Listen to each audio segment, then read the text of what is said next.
Blame नहीं आना चाहिए भाई मुझसे मेरे से तो सही सलामत चला भी नहीं जाता। और बहुत मारा मारी के बाद वो आए and makhani dal south Indian जाके दंगे करने लग जाएंगे। तो अगर ये मेरी ज़िंदगी का आखिरी दिन है तो भगवान मेरे को कब।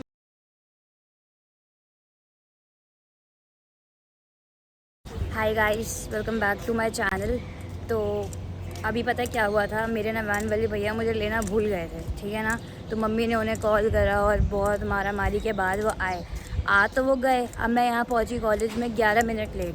जब मैं क्लास के अंदर जा रही थी तो मेरे को सुनने में आया कि मैम अंदर जाने नहीं दे रही। तो मैं क्लास के अंदर खुद गई नहीं हूँ, बट सारे जो बाहर खड़े हुए थे वो एविडेंस था कि मैम जाने दे ही नहीं रही है।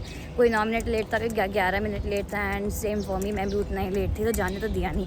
अब मुझे एक बात बताओ भाई, अब अगर बंदा लेट हुआ है तो अपनी मर्ज़ी से तो लेट हुआ नहीं है, कोई ना कोई प्रॉब्लम्स की वजह से ही लेट हुआ होगा ना। बट दीज प्रोफेसर ये समझते ही नहीं है, इनको तो लगता है हम रिस्पॉन्सिबल हैं, हम ये हैं, हम वो हैं, हम सब कुछ हैं। अब अगर मैं लेट हो गई तो मैं कहाँ जाऊँ, इसलिए मैं कहीं भी नहीं जा रही। मैं लाइब्रेरी जा रही हूँ, सो जाऊँगी, क्योंकि ऑब्वियसली बात है मैं सुबह सुबह उठी आई और मेरे को अटेंडेंस मिल नहीं रही है। इफैक्ट अटेंडेंस ना भी मिलती भाई, बैठने तो दे देते, क्लास में बैठने भी नहीं दिया, वो अलग बात है, मैं अंदर गई भी नहीं। ये देखो। तो गाइस अभी मैं आ गई हूँ लाइब्रेरी, और लाइब्रेरी में मैं क्या करने आई हूँ मुझसे मत पूछना, पढ़ने तो मैं डेफिनेटली नहीं आई हूँ, क्योंकि कोई जगह नहीं थी जाने की, इसलिए यहाँ पर आ गई हूँ। बहुत खाली सी है library. It really good, but अभी तो देखो मैं पैंट पहन कर आई हूँ, मुझे तो फिट करना था, एकदम फिट होके आना था। तो वही है, टी बन के आना था। तो मैं वाइट पैंट पहन तो आई हूँ, लेकिन इस वाइट पैंट को गंदा ना होने की रिस्पॉन्सिबिलिटी जो मेरे कंधों पे है ना, वो बहुत ज़्यादा बड़ी है। क्योंकि भाई डंगर इंसान हूँ मैं, एक डंगर इंसान से तुम अगर एक्सपेक्ट कर रहे हो कि वो ढंग से पूरे दिन में सही सलामत चल ही ले, वही बड़ी बात है।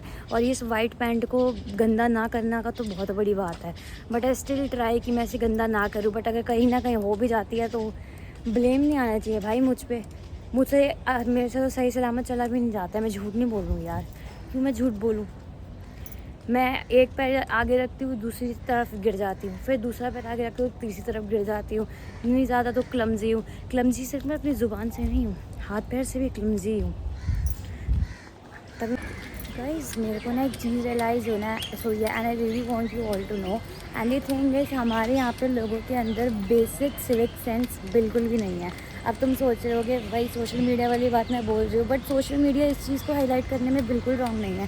बिकॉज पता है कल मैं ऑटो में बैठी थी, तो ऑटो को चलने में भी टाइम था, बिकॉज जो ऑटो वाला था ना वो अभी भी लाइक सवारियाँ बैठा रहा था। ओके, नॉर्मल चीज़ है, सबके साथ होता है। बट वहाँ पे ना एक कपल बैठा हुआ था and they are eating chips.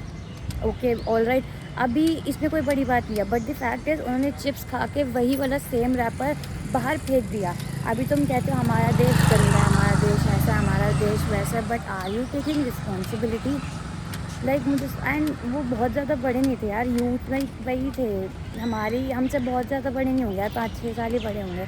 But the thing is कि अगर हमारा यूथ ही नहीं समझेगा कि that they have to protect their planet, then क्या ही होगा यार।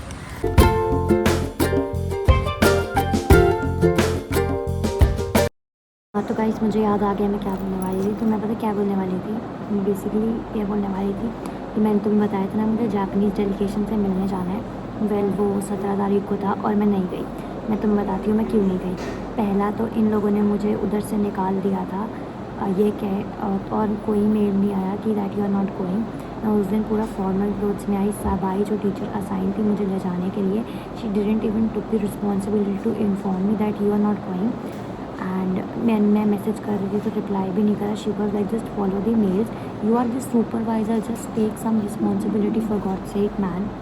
And another thing is that आज मैंने फिर सर को मैं बताया एंड ही सेड दैट उन्होंने नहीं लिया क्योंकि आप उनके क्राइटेरिया के अकॉर्डिंग फिट नहीं बैठ रहे थे। वेल आई डोंट माइंड कि मैं उधर नहीं गई, एनीवेज मेरा मन भी नहीं था जाने। और ये भी मैम आ गई है, देखो अब ऊपर टेस्ट जो आता भी नहीं है हमें, और इन्होंने बोला हम बैठेंगे। यार बहुत बड़ा सा ना इशू सा हो गया है। मैं अभी ना मेरा टेस्ट था, मैंने बहुत कोशिश करी कि मैं उसके लिए पढूं, बट मुझे उस टेस्ट देने के बाद एक चीज़ समझ में आ गई है, या तो इकोनॉमिक्स मुझे समझ नहीं आ रही है, या फिर इकोनॉमिक्स मैं नहीं समझ पा रही हूँ। वैसे दोनों चीज़ें सेम ही लग रही हैं। उस टेस्ट के लिए मैंने वो एक क्लास मिस करी थी। सब दुनिया, मेरी लाइफ का बहुत ही ख़राब डिसीजन था, क्योंकि मेरी अटेंडेंस तो चली गई। मेरे को समझ नहीं आता, मैं आती डेली अटेंडेंस धीरे बढ़ती धीरे धीरे है, लेकिन जब एक दिन नहीं आती तो घटती इतनी जल जाती है। मेरे को समझ नहीं आता ये कुछ। गाइस अभी मैंने स्किपिंग कर ली और तुम्हें लग रहा होगा वाओ कितनी हेल्थ कॉन्शियस है, फिटनेस कॉन्शियस है। ऐसा कुछ भी नहीं है गाइस, कभी कभी है ना भूत सा चढ़ जाता है कि हाँ यार चलो कर लेते हैं, वैसे तो कुछ कर नहीं रहे हैं तो यही कर लेते हैं, तो इसीलिए मैंने कर ली, ठीक है ना। अब मेरी स्किपिंग हो गई है और ये हर्षी बैठी है, ये औरत बहुत सोती है यार। ये कितना सोती होगी दिन में? How many hours? No no, you sleep more than that. जब से मैं देख रही सो रही हूँ। मम्मी कितनी देर से सो रही है ये? 4 घंटे सोई है। और वैसे नॉर्मली कितना सोती है रात को? 4 घंटे, तो पूरी ब्यूटी स्लीप ले रही है।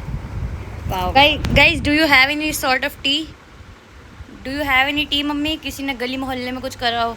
आई want to know guys, nobody have tea. ऐसा लग रहा है इतना डल सा हो रहा है। अभी थोड़े दिन पहले इतना फेस्टिव वाली फीलिंग आ रही थी, अब सब चले गए, सब बढ़ गया। क्यों? मेरे तो आ गए देखो पेपर, मैंने तो कुछ पढ़ा लिखा भी नहीं है, मेरे को नहीं पता क्या होने वाला है। पर तुम्हारा क्या हाल है भाई? तेरे तो पेपर हो गए हैं, फिर why are you feeling so लो?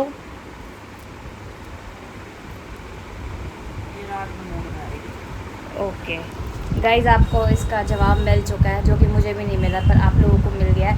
तो अभी बनी है मेरे घर में दाल मखनी। मुझे खाना था नान, लेकिन मम्मी नान बना नहीं रही है। मम्मी बनाती सब कुछ पापा की मर्ज़ी से, जब पापा बोलेंगे। ऐसा क्यों मम्मी? ऐसा कुछ नहीं, मैंने पापा से नहीं पूछा। तो आपने नान क्यों नहीं बनाया? आप वैसे तो बना देते हो, इस बार क्यों नहीं बनाया? मैदा नहीं पड़ा। मैदा नहीं पड़ा है गाइस, देख रहे हो हमारी बार पड़ा में हुआ है मैदा खत्म हो गया है। पिछली बार गाइस मैंने केक बनाया था तब का मैदा पड़ा हुआ है अभी तक। ये मम्मी झूठ बोल रही है गाइस, ताकि मम्मी को एक्स्ट्रा मेहनत ना करनी पड़े। थोड़ा सा नहीं गाइस ये देखो, ये क्या कॉम्बिनेशन खा रही है, idli and makhani dal. South Indian जाके दंगे करने लग जाएंगे तेरे ऊपर।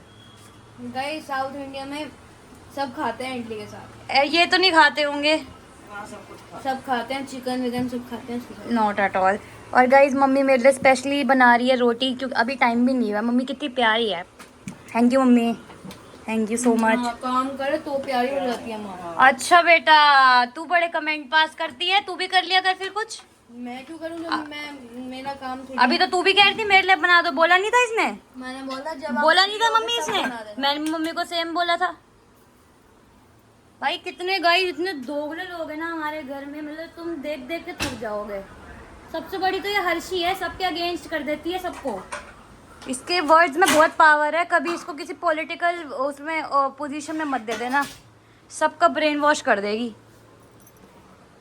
गाइस अभी मैं बाबू के पीछे बैठी हूँ, मेरे को नहीं पता आज मेरी ज़िंदगी का क्या होने वाला है। तो अगर ये मेरी आज हम गिर भी सकते हैं, तो अगर ये मेरी ज़िंदगी का आखिरी दिन है तो भगवान मेरे को कम से कम बाबू के साथ तो नहीं बिताना था। गाइस बाबू को देखो, ये मेरा 7 साल बाबू बहुत तमीज़ से चला यार, मेरी पूरी ज़िंदगी बची है। मेरी नहीं बची। मैंने बाबू को बोला बाबू अभी मेरी पूरी ज़िंदगी बची है, आराम से चलाइए। कहता तेरे से ज़्यादा मेरी ज़िंदगी बची है। मतलब जस्ट बिकॉज ये मेरे से 7 साल कितना है छोटा है, तो इसका मतलब इसकी ज़िंदगी ज़्यादा बची है। तो मेरी ज़्यादा होगी और किसकी ज़्यादा होगी?